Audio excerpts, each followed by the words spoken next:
नमस्कार दोस्तों, मेरा नाम है नरेंद्र शर्मा और मैं आज आपके लिए लेके आया हूँ परासरण की एक ऐसे टॉपिक की क्लास जो कि कई एग्जामों में बारी-बारी से इसमें क्वेश्चन आते हैं। परासरण से group D, MP police, UPSI, SSC में कई क्वेश्चन पूछे जा चुके हैं। तो दोस्तों आइए पढ़ते हैं परासरण। परासरण वह प्रक्रिया है जिसमें विलायक के अणु एक अर्धपारगम झिल्ली कोष्ठक में है दोस्तों जो गुजर कुछ पदार्थों को गुजरने देती है और कुछ को नहीं गुजरने देती उसे बोलते हैं अर्धपारगम झिल्ली। मतलब जो सिलेक्टेड चीजों को ही अपने अंदर से आर पार जाने दे उसे अर्धपारगम झिल्ली कहते हैं। और परासरण वह प्रक्रिया जिसमें विलायक के अणु इस अर्धपारगम झिल्ली के आर पार अपनी उच्च सांद्रता से कम सांद्रता की ओर, मतलब उच्च सांद्रता दोस्तों जैसे कैसे रहता है कि एक गिलास में पानी ले लीजिए और एक गिलास में नमक का घोल ले लीजिए, तो किसकी सांद्रता उच्च होगी? नमक के पानी की। और किसकी सांद्रता कम होगी? जो दूसरे गिलास में पानी है उसकी सांद्रता कम होगी। तो दोस्तों एक बार और इसका अपन जो डेफिनेशन है वो पढ़ते हैं।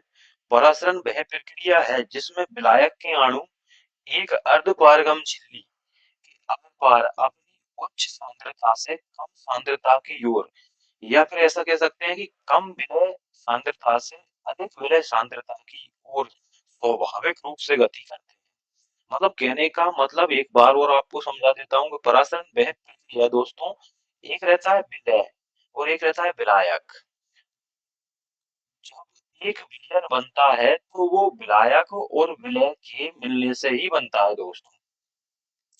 अब इसमें जो विलायक रहता है वो रहता है दोस्तों की संख्या उस विलयन में अधिक हो उसे विलायक कहते हैं। और विलय उसे कहते हैं जो उसमें सम्मिलित रहता है। जैसे पानी में नमक डाल दोगे तो पानी विलायक होता है और जो नमक है वो विलय रहता है। तो दोस्तों परासरण क्या है? परासरण वह प्रक्रिया है जिसमें विलायक के अणु एक अर्धपारगम झिल्ली के माध्यम से अधिक सांद्रता से कम सांद्रता की ओर विलायक के अणु स्वाभाविक रूप से गति करते हैं। यह एक प्रकार का विसरण है जो विशेष रूप से विलायक के अणुओं के लिए होता है और यह झिल्ली के दोनों ओर विलय की सांद्रता में अंतर के कारण होता है। दोस्तों परासरण प्रक्रिया हो ही नहीं सकती जब तक कि दोनों विलयनों का जो सांद्रता है ना वो बराबर है। जैसे कि एक गिलास में पानी रखा है और एक गिलास में नमक का घोल रखा हुआ है, तो अधिक सांद्रता से कम सांद्रता की ओर विलयन के अणु गति करते हैं। जैसे आप दोनों को अगर मिला के रखना चाहोगे तो नमक का जो घोल है वो पानी के घोल की ओर गति करेगा। दोस्तों यह इसकी परिभाषा है, इसको आप अच्छे से समझ लीजिए, बहुत ही इम्पोर्टेंट है, कई एग्जामों में पूछी गई है। अब आगे बात कर लेते हैं दोस्तों। इसे समझने के लिए कई उदाहरण दोस्तों दे रखे हैं। सबसे पहले उदाहरण पे अपन चलेंगे दोस्तों। सबसे पहला उदाहरण कौन सा है? कोशिका का उदाहरण है। जब एक कोशिका को खारे पानी जैसे कि नमक के घोल में रख दिया जाता है, उच्च विलय सांद्रता में रख दिया जाता है, तो कोशिका के अंदर से पानी के अणु बाहर निकल जाते हैं। जब एक कोशिका को खारे पानी में रख देते हैं ना दोस्तों, जैसे कि आप किशमिश को खारे पानी में रखोगे तो उसके अंदर जो पानी रहता है वो जो बाहर का वातावरण रहता है उस पानी को निचोड़ लेता है, खींच लेता है। तो जो विलय रहता है, विलायक रहता है ना, उसके अणु कम सांद्रता से अधिक सांद्रता की ओर गति करते हैं।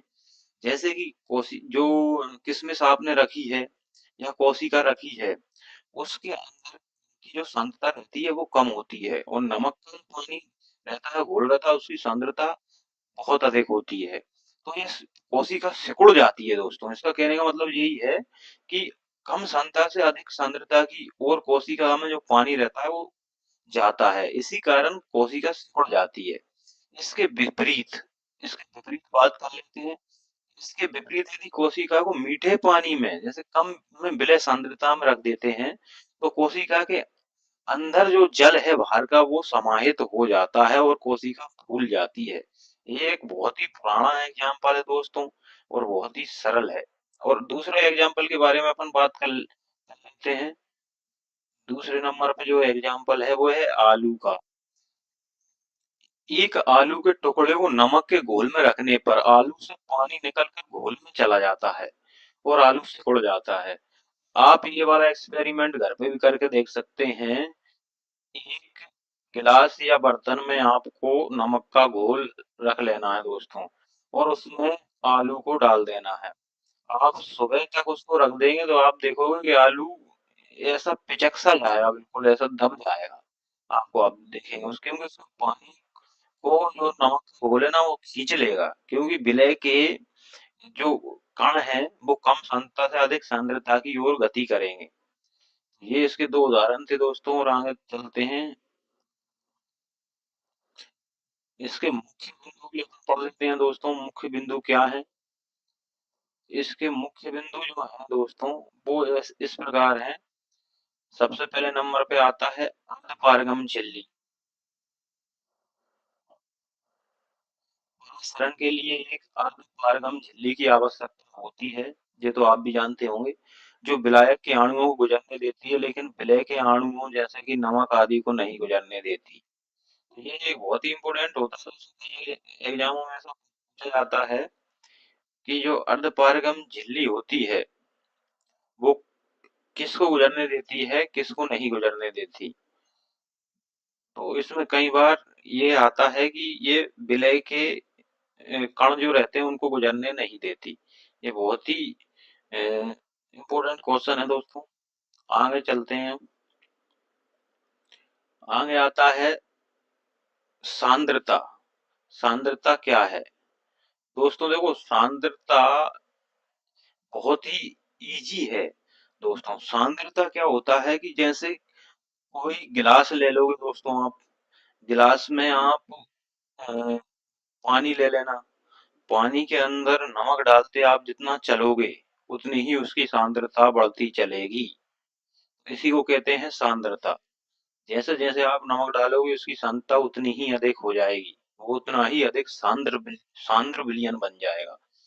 विलायक के कणों की गति विलय की सांद्रता के अंतर के कारण होती है। ये तो आप जानते ही हैं दोस्तों कि जो विलायक के अणु रहते हैं उनकी गति विलय की सांद्रता के अंतर के कारण ही होती है। अब चलते हैं कि प्राकृतिक प्रक्रिया क्या है। यह विलायक अणुओं के उच्च सांद्रता वाले क्षेत्र से निम्न सांद्रता वाले क्षेत्र की ओर जाने की एक सहज प्रक्रिया है। प्राकृतिक प्रक्रिया क्या है दोस्तों? एक बार और मैं बताता हूँ आपको। यह विलायक के अणुओं के उच्च सांद्रता वाले क्षेत्र से निम्न सांद्रता वाले क्षेत्र की ओर जाने की एक सहज प्रक्रिया को ही प्राकृतिक प्रक्रिया कहते हैं। परासरण का सही वर्तनी रूप परासरण, ना कि परासर। दोस्तों ये तो कोई खास नहीं है, ना ही ये एग्जामों में पूछा जाता है, तो इसे छोड़ सकते हैं आप। दूसरे नंबर पर दोस्तों अपन चलते हैं।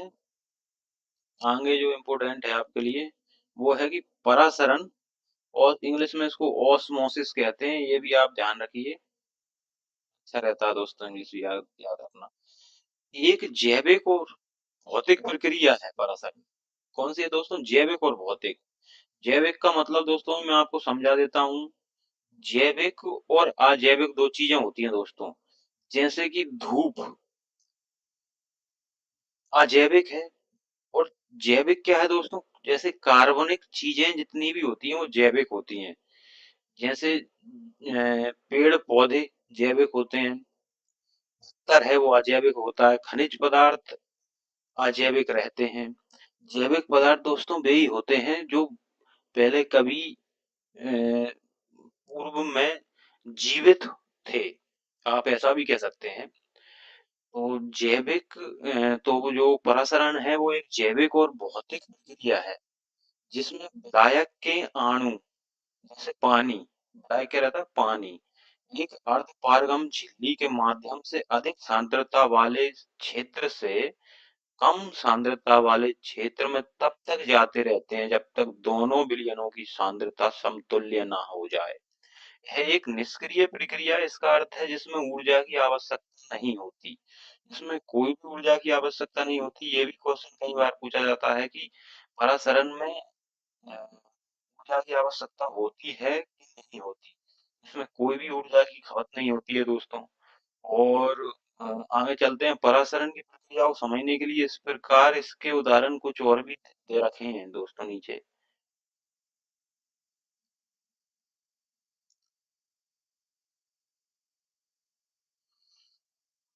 एक अर्धपारगम झिल्ली दो विलयनों को अलग करती है। अर्धपारगम झिल्ली दोस्तों दो विलयनों को अलग करती है। जैसे दो विलयन कौन कौन से हो सकते हैं, जैसे शक्कर का विलयन और नमक का विलयन। दोनों विलयनों को अलग करने का कार्य करती है अर्धपारगम झिल्ली। तो स्वाभाविक है दोस्तों, अपन पहले भी पढ़ चुके हैं कि परासरण की प्रक्रिया में पानी के अणु अणु कम सांद्रता वाले विलयन से अधिक सांद्रता वाले विलयन की ओर गति करते हैं। यह तब तक जारी रहता है जब तक कि दोनों विलयनों की सांद्रता बराबर ना हो जाए। और दोस्तों कई एग्जामों में खासकर ग्रुप डी में ये परासरण के महत्व के बारे में कई क्वेश्चन इसमें बने हैं। परासरण का महत्व, जैविक कार्य। जैविक अभी मैंने आपको बताया था, जो कि भूतपूर्व में कभी जीवित वस्तुएं थी उनको जैविक कार्य कहते हैं। जैविक कार्य के बारे में बात करेंगे। परासरण जीवित कोशिकाओं के भीतर पानी और अन्य अणुओं की गति को नियंत्रित करने में महत्वपूर्ण भूमिका निभाता है। यह पौधों को मिट्टी से पानी अवशोषित करने में मदद करता है और कोशिकाओं की स्फीति को बनाए रखता है। अब दोस्तों देख लीजिए, ये इतना इम्पोर्टेंट क्वेश्चन है कि ये ग्रुप डी में कई बार पूछा गया है। ये वाला क्वेश्चन, जैविक कार्य क्या क्या है परासरण के, किस काम आता है परासरण, अब वो बात चल रही है। तो ध्यान से देखिए, परासरण जीवित कोशिकाओं के भीतर पानी और अन्य अणुओं की गतियों को नियंत्रित करने में महत्वपूर्ण भूमिका निभाता है। मतलब जो अपनी बॉडी है इसके अंदर कोशिकाओं में परासरण की बहुत सी प्रक्रियाएं होती हैं, जो मैं आपको जीव विज्ञान में पढ़ाऊंगा दोस्तों। यह पौधों को मिट्टी से पानी भी अवशोषित कराता है, बहुत से खनिजों को भी अवशोषित कराता है दोस्तों। बहुत ही इम्पोर्टेंट क्वेश्चन है ये। अब आ जाते हैं दोस्तों कोशिका के संतुलन में। अपनी बॉडी की कोशिका जो रहती है उनके भी संतुलन में ये कार्य करता है। परासरण से कोशिकाएं अपने आंतरिक वातावरण में जल और विलय के स्तर को संतुलित रख पाती हैं। जो कोशिकाएं है ना, जल और विलय के स्तर को संतुलित रखती हैं, परासरण के माध्यम से ही कार्य होता है। और अब आते हैं दोस्तों उदाहरण क्या क्या है। सूखे मेवों को पानी में डालने पर उनका फूलना, ये उदाहरण है परासरण का। सूखे मेवे जितने भी हैं जैसे कि दाख, बादाम, काजू, इनको जब पानी में आप डालोगे ये फूल जाते हैं परासरण के कारण ही। परासरण का एक सामान्य उदाहरण है, मेवों के अंदर की सांद्रता अधिक होने के कारण पानी बाहर से अंदर की ओर चलना लगता है। मतलब मेवा जैसे कि काजू रहता है दोस्तों, उसके अंदर की सांद्रता इतनी अधिक होती है कि पानी जो बाहर सांद्रता कम होती है उससे उसके अंदर प्रवेश करता है, तो यह फूल जाते हैं। जबकि अगर आप ऐसा करोगे कि उनको मेवों को अगर नमक के घोल में रखोगे ना, जितना अधिक गाढ़ा जो घोल होगा, सांद्र घोल होगा, तो ये पिचक जाती हैं। दाखें, काजू बादाम तो नहीं पिचकेंगे खैर।